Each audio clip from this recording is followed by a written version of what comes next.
Hello' students, তোমালোকে নিশ্চয় গম পোৱা যে ডক্টৰ বাণীকান্ত কাকতি এৱাৰ্ড, যাক আমি প্ৰজ্ঞান ভাৰতী এৱাৰ্ড বুলিও কওঁ। তো এই এৱাৰ্ডটো কেতিয়া দিব, কোনকেইজন ষ্টুডেণ্টে লাভ কৰিব, A to Z complete updated process তোমালোকক মই ক'ম। চ' তোমালোকে ভিডিঅ'টো ভালদৰে শেষলৈকে চাবা। আৰু তোমালোকে এটা কথা গম পাবা যে 60% আৰু 75% যিটো ক্ৰাইটেৰিয়া আছিল আগৰ বছৰত, সেই ক্ৰাইটেৰিয়াটো এইবাৰ তেওঁলোকে কনচিডাৰ কৰিবনে, নে যিকেইজন ষ্টুডেণ্টে 60% আৰু 75% পাইছিল মেল আৰু ফিমেলৰ ক্ষেত্ৰত তেওঁলোকক স্কুটি দিয়া হ'বনে নহয়, এইটো কথা তোমালোকক মই জনাম। পোনপ্ৰথমে কথাটো হৈছে যে কেতিয়া দিব। তো ষ্টুডেণ্টছ তোমালোকে চোৱা, এতিয়া মেৰিট লিষ্ট অলৰেডি পাব্লিছ হৈছে গভমেণ্টৰ ফালৰ পৰা। ডিপাৰ্টমেণ্ট অফ হায়াৰ এডুকেশ্যনে পাব্লিছ কৰিছে স্কুটিৰ মেৰিট লিষ্ট। তাত তোমালোকে যদি চেক কৰা নাই, এটা ভিডিঅ' বনাই থোৱা আছে, তাত তোমালোকে মেৰিট লিষ্টবিলাক চাব পাৰিবা।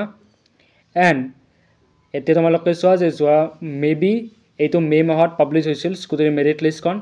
চ' তোমালোকে এতিয়া আশা কৰিবা যে ইয়াৰ যিটো নেক্সট প্ৰচেছ আছে, এই নেক্সট প্ৰচেছত হ'ব কি, তোমালোকৰ ডিষ্ট্ৰিক্ট ৱাইজ, তোমালোকে যদি ছাপ'জ বিশ্বনাথ ডিষ্ট্ৰিক্টৰ পৰা বা কিছুমানে কৰিমগঞ্জৰ পৰা, শিৱসাগৰৰ পৰা তোমালোকে যদি বিলং কৰা, তেতিয়াহ'লে তোমালোকৰ ডিষ্ট্ৰিক্ট ৱাইজ এখন মেৰিট লিষ্ট ওলাব বেলেগকৈ। তোমালোকৰ এতিয়া ওলাইছে ডিপাৰ্টমেণ্ট অফ হায়াৰ এডুকেশ্যনে পাব্লিছ কৰিছে অভাৰঅল মেৰিট লিষ্টখন গোটেইকেইজন ষ্টুডেণ্টৰে। ছায়েন্স আৰ্টছ বেলেগ বেলেগকৈ পাব্লিছ কৰিছে, বইজ এণ্ড গাৰ্লছ। চ' ডিষ্ট্ৰিক্টৰ পৰা কি কৰিব, নডেল অফিচাৰে এখন মেৰিট লিষ্ট এখন পাব্লিছ কৰিব, আৰু তাত তোমালোকে নামটো চেক কৰিব পাৰিবা। তাত তোমালোকৰ থাকিব, তোমালোকৰ ডিলাৰৰ নাম থাকিব, কোনখন ডিলাৰত তোমালোকে স্কুটিখন লাভ কৰিবা। শেষত তোমালোকে সেই অনুযায়ী ডিলাৰৰ ফেচবুক পেজ বা তোমালোকে ডিলাৰৰ পৰা আপডেট দিব যে আপুনি স্কুটি লাভ কৰিব, আপোনাক ডকুমেণ্টছবিলাক ছাবমিট কৰিবলৈ অমুক তাৰিখে বা এইটো তাৰিখত তোমালোকে আহিব লাগিব বা আপোনালোকে আহিব লাগিব। এই ধৰণে তেওঁলোকে কল কৰিব, নাইবা তোমালোকে মেক্সিমাম ক্ষেত্ৰত আমি যেতিয়া পাইছিলোঁ আমাৰ ডিলাৰৰ ফেচবুক পোষ্ট আমি পাইছিলোঁ, সেইমতে আমি ডকুমেণ্টছবিলাক ছাবমিট কৰিবলৈ গৈছিলোঁ। তোমালোকে নেক্সট প্ৰচেছত নডেল অফিচাৰৰ পৰা মেৰিট লিষ্টখন ৱেইট কৰা তাৰ কাৰণে। এণ্ড ডিষ্ট্ৰিবিউশ্যন ডেট, মেৰিট লিষ্টখন তোমালোকে লাভ কৰিলা, ডকুমেণ্টছখিনি তোমালোকক 1 উইকৰ ভিতৰত ছাবমিট কৰিবলৈ ক'বা। তোমালোকৰ ডকুমেণ্টবিলাক ছাবমিট কৰিব লাগিব, লাইক মেট্ৰিক পৰীক্ষা, তোমালোকৰ এডমিট, ৰেজিষ্ট্ৰেশ্যন চাৰ্টিফিকেট, মাৰ্কশ্বিট লাগিব পাৰে।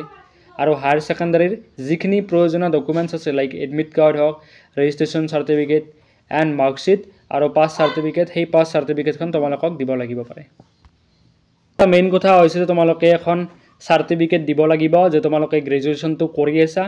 বিকজ এই ৰুলটো আগতে এপ্লাই হোৱা নাছিল, বিকজ আগতে কোচিং নকৰাবিলাক মানে কি যিকেইজনে এডমিশ্যন লোৱা নাছিল ডিগ্ৰীত, তেওঁলোকে স্কুটি লাভ কৰিছিল। বা তেতিয়া কি হৈছে যে যিকেইজনে কোচিং কৰে তেওঁলোকক যোৱাবাৰৰ কাৰণে মানে কি তোমালোকে নিশ্চয় গম পোৱা যে যোৱাবাৰ এটা এনেকুৱা চিটুৱেশ্যন আহিছিল, ষ্টুডেণ্টে প্ৰটেষ্ট কৰিছিল। তো সেইমৰ্মে তেওঁলোকক যোৱাবাৰ দিয়া হৈছিল, বাট এইবাৰ তেওঁলোকে নিদিব পাৰে, বিকজ তেওঁলোকে যোৱাবাৰ ডিগ্ৰী পঢ়ি থকা বা এডমিশ্যন লোৱা বুলি এখন তেওঁলোকে চাৰ্টিফিকেট বিচাৰিছিল।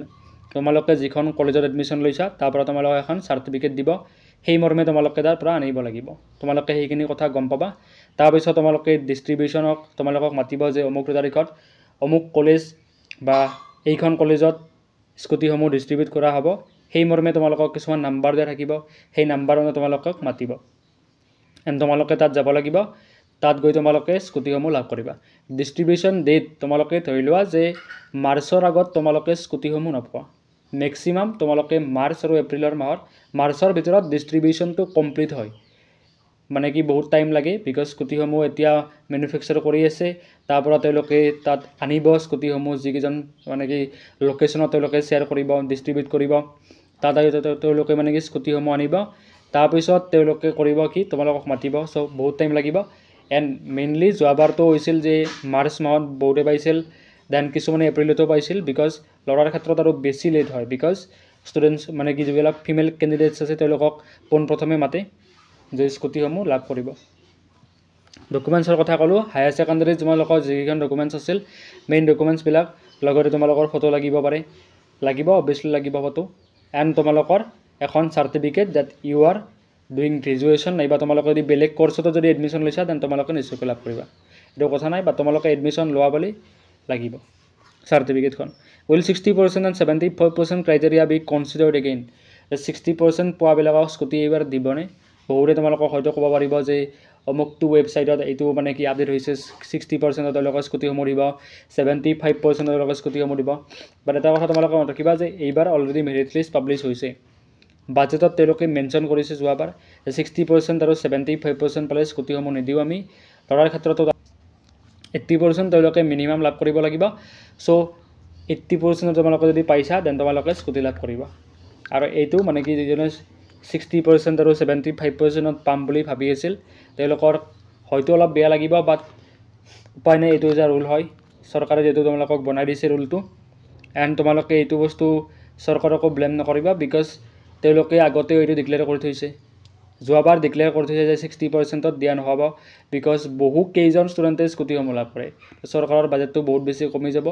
এই ধৰণৰ কিছুমান প্ৰব্লেম থাকিব পাৰে। আৰু এটা কথা পাৰে যে ল'ৰাৰ ক্ষেত্ৰত পাৰ্চেণ্টেজ বেছি আৰু ছোৱালীৰ ক্ষেত্ৰত পাৰ্চেণ্টেজ কম, এইটো এটা মানে কি মেইন কিছুমান মানে কি প্ৰশ্ন কৰিছিল কিছুমানে। চ' তেওঁলোকৰ ডিচাইড কৰিছে যে এইবাৰ 80%ত মিনিমাম যি ল'ৰা হওক বা ছোৱালী হওক যদি পাইছে দেন স্কুটি লাভ কৰিব। আৰু মেৰিট লিষ্ট এই মৰ্মে তেওঁলোকে উলিয়াইছে।